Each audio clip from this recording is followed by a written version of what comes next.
Hi guys, welcome to this video tutorial. In today's video, we're looking at how to factorize quadratic expressions using difference of two squares.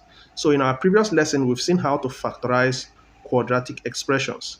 But in this particular video, we're going to be considering a special form of quadratic expressions called difference of two squares. A quadratic expression of the form x squared minus y squared is referred to as difference of two squares. Let's see an example. We have x squared minus 2 squared. X squared can be compared to x squared and 2 squared can be compared to y squared. So difference of two squares occurs when the square of a number is being subtracted by the square of another number, or when the square of one value is subtracted from the square of another value. Okay, we are told to factorize b squared minus 121. So you can come across quadratic expressions in this form, unlike the one we have considered in the previous lesson. So what are you going to do when you have this kind of quadratic expression? You can check out for difference of two squares. The first thing that gives you a clue that you can apply difference of two squares is the presence of a subtraction sign. Remember, difference in mathematics is subtraction. So when you see subtraction in between two values, that gives you a clue that you can attempt to factorize using difference of two squares. Okay. The next thing here, we can see that here b squared corresponds to x squared, but 121 does not correspond to y squared. However, we can ask ourselves, is 121 a perfect square?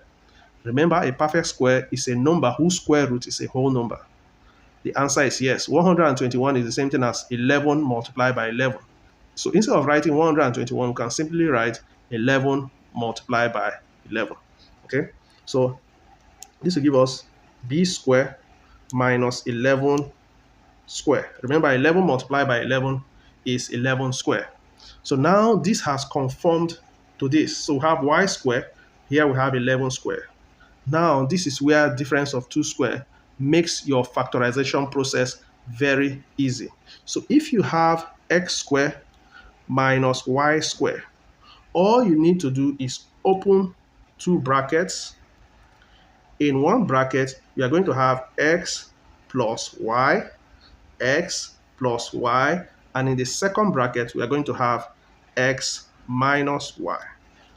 And once you do that, you factorize. It's very easy to do. So how will you know that we are correct? When you multiply these two, remember, a quadratic expression is gotten by multiplying two linear expressions. If you multiply these two, you're going to have x times x gives you x squared. X times minus y gives you minus xy. Plus y times x gives you plus xy. And plus y minus y gives you minus y squared.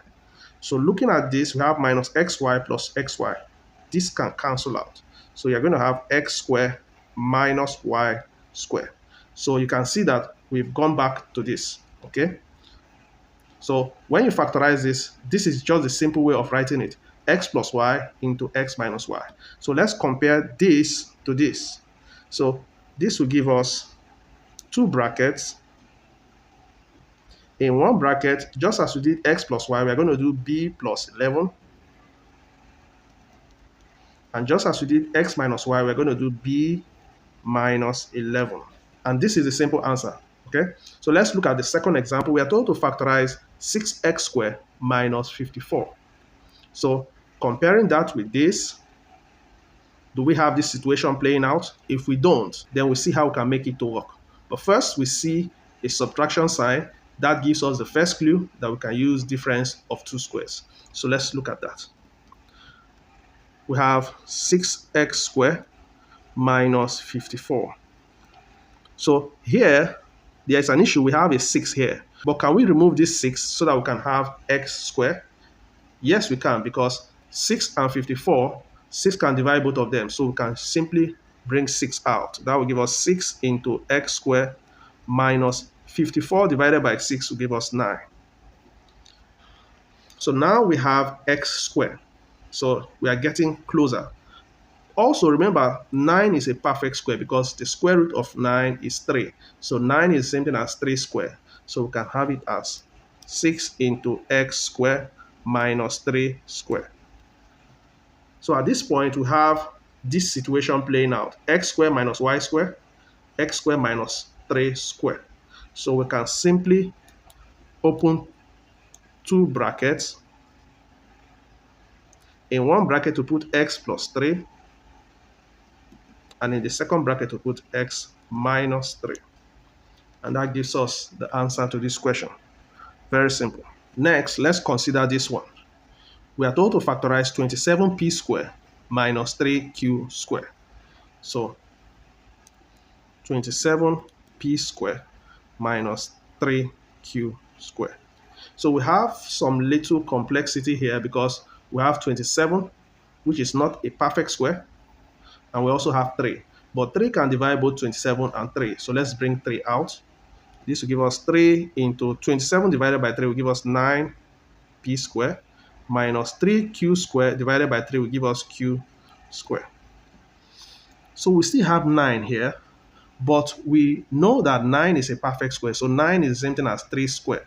So we can have 3 into 3 squared p squared minus q squared. So are we getting closer to the answer? Yes.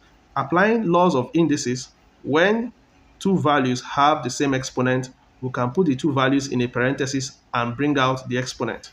So if you want to know more about laws of indices, you can check out my playlist on laws of indices.